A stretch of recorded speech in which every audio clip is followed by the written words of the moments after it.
1971 সালে স্বাধীনতা যুদ্ধে যারা বীর শহীদদের মুক্তি তাদের আত্মার মাগফিরাত কামনা করছি, সকল শহীদদের শ্রদ্ধা নিবেদন করছি। আসলে আমরা একটু হলেও নেগেটিভ কথা বলতে হয়, সেটা হলো আমরা নিজেরা একটু অন্যকে অনুকরণ করতে পছন্দ করি। আমরা বাংলাদেশের সংস্কৃতির দিক থেকে আমরা একটু পিছিয়ে আছি, এতে বলতে দ্বিধা নাই। আমরা যতখানি দেখি, আমরা কিন্তু নিজেদের যে সংস্কৃতি, নিজেদের কৃষ্টিকে আমরা ধরে রাখার জন্য যা কিছু করা দরকার সেটা আমরা খুব কম করার চেষ্টা করি।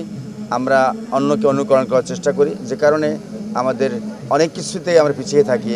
আমরা আশা করি যে এই বাংলাদেশ এখনও নবীন, সেই নবীন বাংলাদেশে এগুলো আমাদের হয়তো পিছনের অভিজ্ঞতা থেকে আমরা শিখব। আগামী দিনে হয়তো এগুলো নিয়ে এগিয়ে যাব, হয়তো আরও সংস্কৃতি চর্চা হবে, নিজেদের চলচ্চিত্র নির্মাণ হবে, কালচারাল সাইড থেকে আরও বেশি করে আমরা এগিয়ে যাব বলে আশা করি। কারণ আমরা আসলেই সব জায়গা থেকে এই ব্যাপারগুলোতে একটু কম অনুভব করি। এটা আমাদের আগে এগিয়ে যাবো ইনশাল্লাহ। স্যার, 26শে মার্চকে আপনি কীভাবে মূল্যায়ন করেন?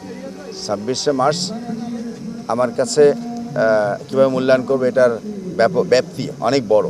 কেননা 26শে মার্চ যদি স্বাধীনতা ঘোষণা না হতো, শহীদ প্রেসিডেন্ট জিয়াউর রহমানের কণ্ঠে যদি স্বাধীনতা ঘোষণা না আসতো, তাহলে বাংলাদেশ নামক দেশটি সৃষ্টি হতো না। বাংলাদেশ নামক দেশটি সৃষ্টি না হলে পৃথিবীতে আমরা এই পরাধীনে থেকে যেতাম।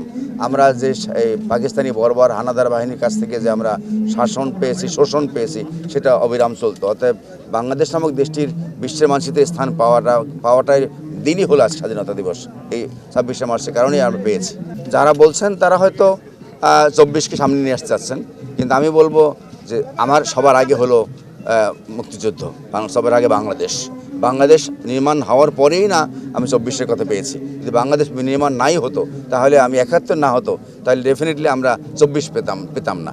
আমি তো সেটাই একটাই কথা বলবো যে আমার মুক্তিযুদ্ধকে ধারণ করেই আমার এই দেশকে আগে ভালোবাসতে হবে, দেশটাকে আগে চিন্তা করতে হবে যে আমি আমার স্বাধীন দেশের নাগরিক, আমি বুক ফুলে কথা বলতে চাই, ডেমোক্রেসি ফিরে পেয়েছি, সে স্বাধীনতাকে সমুন্নত রাখার জন্য যা করা তাই করতে হবে।